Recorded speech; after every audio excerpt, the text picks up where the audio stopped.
So I want to talk about the sermon that was talked about today at church. It was called Miracles and Mysteries.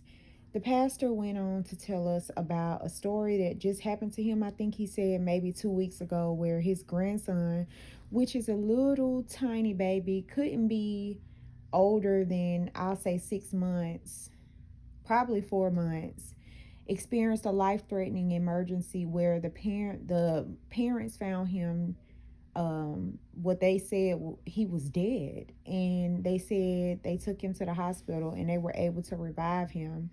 So I'm assuming that maybe he went without oxygen for a while.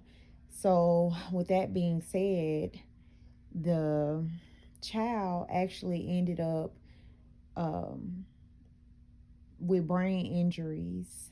um, So while he told this story, I just started crying so hard, because not only did it make me think of my kids, my 2 year old and my 11-year old, but it also made me weep for the mothers and the fathers that were also in the room at the time listening to the message, and just people in general, and the impact that that could have on a parent's life.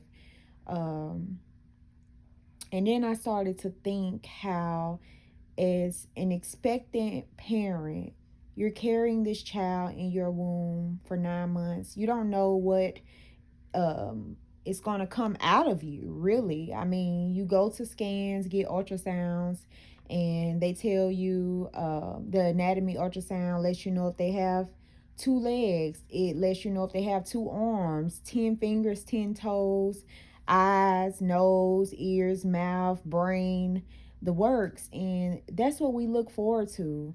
Um, Once we get that okay from the sonograph, knowing that our child is coming out perfect, with all the organs and all the limbs that they're supposed to have, that's pretty much what a parent is looking for. Everybody says they want a healthy child, but I was just thinking about, what if something happens during your child's life that does render them disabled, or the idea of that perfect child is no longer there, and maybe the child is dealing with things now that they were not born with, so you kind of have to grieve your idea of perfection.